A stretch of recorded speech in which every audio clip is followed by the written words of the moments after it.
Monsieur Bertil, est-ce qu'au vu de vos travaux, des travaux de la commission, aujourd'hui, la responsabilité que l'on imputait à Michel Debré sur cette affaire des enfants de la Creuse est aussi importante qu'on ne le croyait avant? Michel Debré était le leader de la majorité Oui. gouvernementale à La Réunion, et donc focalisait toutes les critiques politiques. Et donc on l'a rendu responsable de cette transplantation de mineurs. Mais en réalité, c'est une politique qui a été pensée et Mhm. qui a été mise en œuvre bien avant son arrivée, qui a démarré dès 1962 pour les premiers départs. Et lui, Mhm. il n'a été élu député de La Réunion qu'en 1963. Depuis longtemps, la démographie était une préoccupation à La Réunion? C'était un complexe, Oui. c'est-à-dire la situation à La Réunion était extrêmement difficile Mhm. sur le plan économique et social. Il y avait bien entendu une énorme composante démographique puisque c'était le boom démographique des premières phases de transition démographique pour ceux qui suivent ces problèmes. Il y a eu aussi en même temps une économie qui était restée engoncée dans ses difficultés coloniales. Il y avait un exode rural qui sévissait avec un développement de l'urbanisation et notamment une urbanisation pathologique avec de nombreux bidonvilles. Mhm. C'est dans tout ce contexte économique et social qu'on a pensé à la politique de migration pour diminuer la pression sociale et ses conséquences politiques, puisque le combat à La Réunion se menait entre les autonomistes qui voulaient une autonomie de La Réunion et les départementalistes qui voulaient l'intégration à la France. Donc une politique organisée de migration de La Réunion vers la métropole ou autre, ou vers Madagascar par exemple, existait avant l'arrivée de Michel Debré. Oui, ben, de toute façon, la Réunion était une île déserte à sa découverte et elle a été peuplée par immigration, Ouais. mais aussi durant toute son histoire, il y a eu une émigration connue puisqu'on a donné à la France des Ouais. députés, des premiers ministres, donc l'émigration a toujours existé. Mais pour des raisons démographiques, l'émigration a été organisée de manière assez systématique à la fin des années 40, notamment vers Madagascar, où il y a eu la colonisation de ce qu'on appelle la Sakai, qui était l'implantation d'agriculteurs réunionnais sur les hauts plateaux malgaches. Euh, cette implantation qui n'a pas pu avoir son Mm. ampleur qu'elle aurait voulu, et donc on s'est retourné vers la métropole ou la France hexagonale qui avait une capacité d'accueil extraordinaire compte tenu des besoins français, d'abord en travailleurs pour les 30 glorieuses, ensuite de postes de fonction publique que seuls les nationaux, que sont les réunionnais, pouvaient occuper, Mm. petits fonctionnaires, employés municipaux, hôpitaux, postes, etc. Donc c'est une politique qui répondait à la fois à un besoin pour la Réunion et à également un besoin pour la France métropolitaine. C'est ce qui Mm. fait qu'elle a bien marché. Alors, au vu de ce que vous venez de nous dire, est-ce que on peut dire qu'à l'arrivée de Michel Debré a souhaité, en plus des politiques migratoires qui existaient déjà, Michel Debré a souhaité mettre en place une politique de migration spécifique aux mineurs, ou pas? Non, il a, comme je l'ai dit, la politique de migration, dans toutes ses Mm. composantes, adultes et infantiles, avait été pensée par Mm. la planification, le troisième plan, le quatrième plan, le cinquième plan aussi, c'est poursuivi. Donc, ça a été planifié avant. Et Michel Debré a donné bien sûr une cohérence, une ampleur, Mhm. un développement compte tenu de son poids politique à cette politique-là. Parce que pour lui, c'était un des trois ou quatre Mm. grands axes de sa politique pour la Réunion. Mais dans l'affaire qui nous concerne, on a quand même affaire à 2000 mineurs sur une longue période et à de la migration de mineurs. Donc est-ce que c'était parce qu'on ne savait pas quoi faire finalement de ces enfants qui avaient été enlevés à leur famille, parce qu'il n'y avait pas de structure pour les accueillir à La Réunion, ou est-ce que, encore une fois, il y avait une volonté politique, ou autre d'ailleurs, de la part de Michel Debré, peut-être aussi pour améliorer leur sort, de faire partir ces mineurs tout d'un coup? Je crois que le problème de fond, c'est qu'effectivement, les situations sociales étaient extrêmement dégradées et la Ouais. misère était assez généralisée et qu'il y avait énormément Mm. d'enfants qui étaient recueillis par l'aide sociale à l'enfance compte tenu de ses Mm. moyens qu'elle avait à cette époque. Les structures étaient assez saturées et donc, comme il n'y avait pas suffisamment de place à la Réunion dans les structures, et qu'il y avait des places dans les structures en France Mhm. métropolitaine, notamment dans les départements ruraux, ben on a fait un système de vases communicants. Mais le fait qu'on ait envoyé des enfants dans les départements ruraux plus que pour repeupler les zones rurales. Mm. On ne repeuple pas 83 départements avec 2000 enfants. C'était parce qu'il y avait des places disponibles dans les institutions.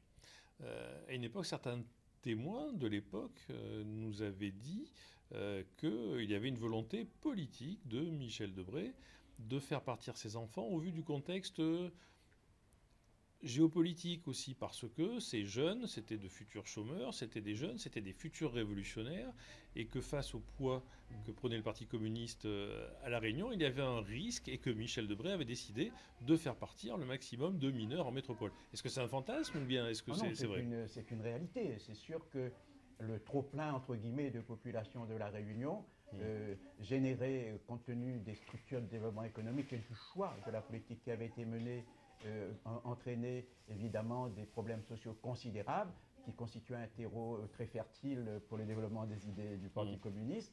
Et cette politique de migration avait une composante politique absolument réelle. Il avait ça en tête, Michel Debré, quand même. Il avait ça en tête, bien entendu. Mais c'était dans le cadre d'une politique globale. Il dit, moi, je vais faire des équipements, je vais lutter contre l'ignorance, la maladie, la misère, je veux développer des équipements.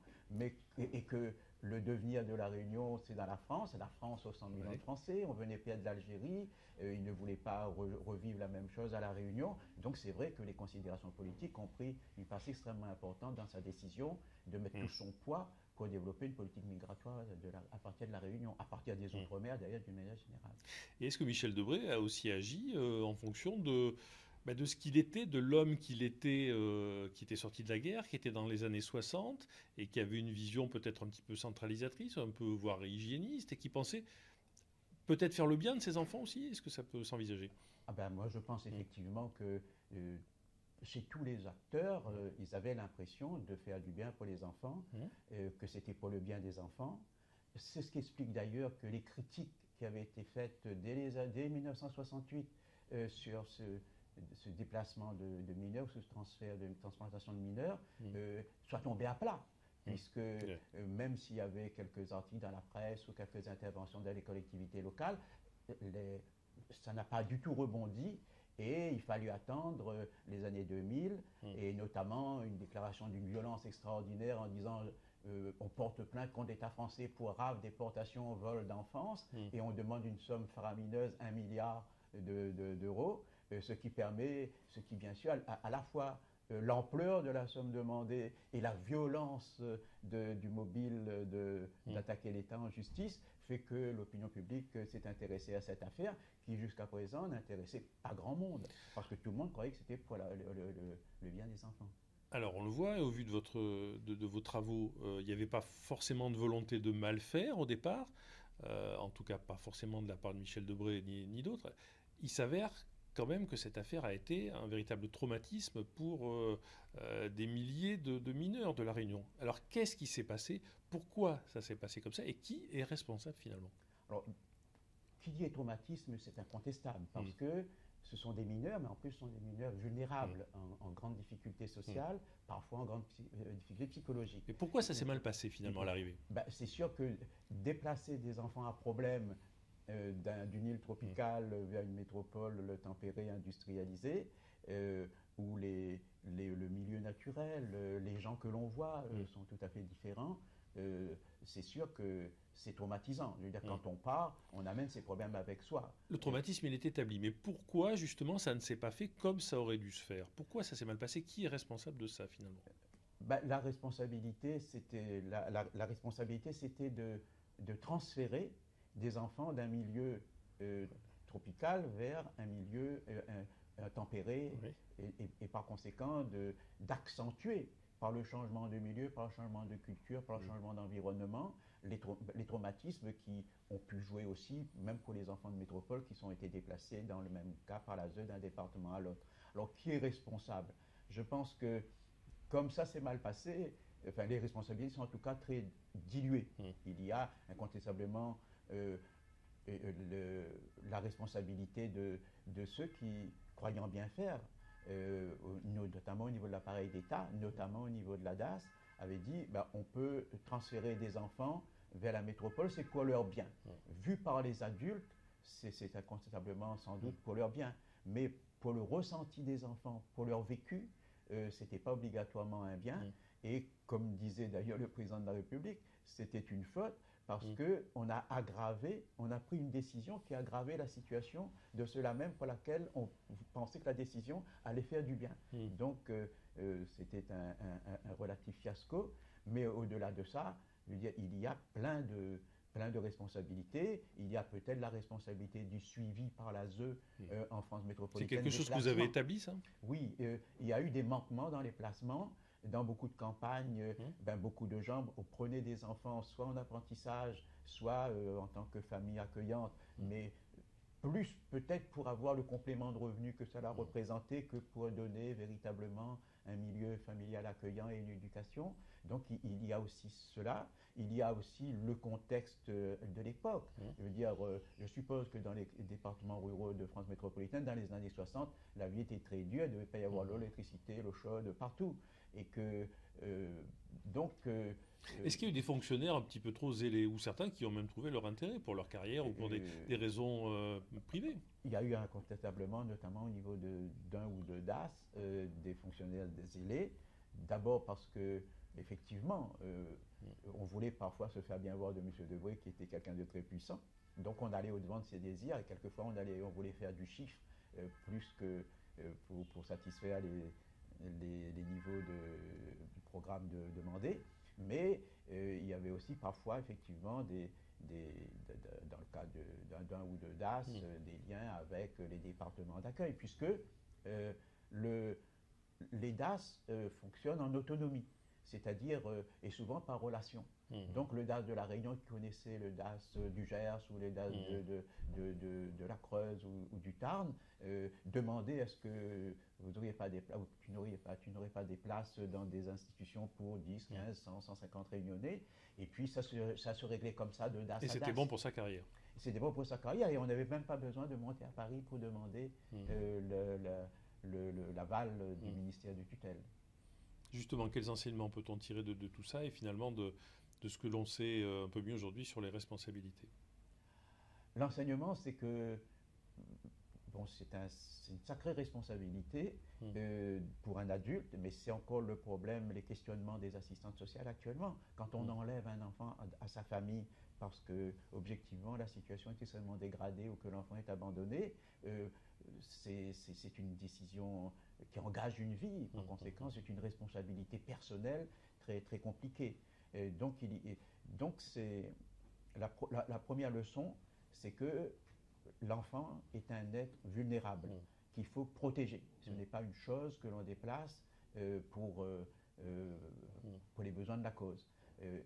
Mais je crois que maintenant, effectivement, on voit que l'enfant, le regard sur l'enfant a changé et que dorénavant, la politique française devrait, la France, comme l'a dit le président Vital, qui est la patrie des droits de l'homme, devrait être la patrie des droits de l'enfant.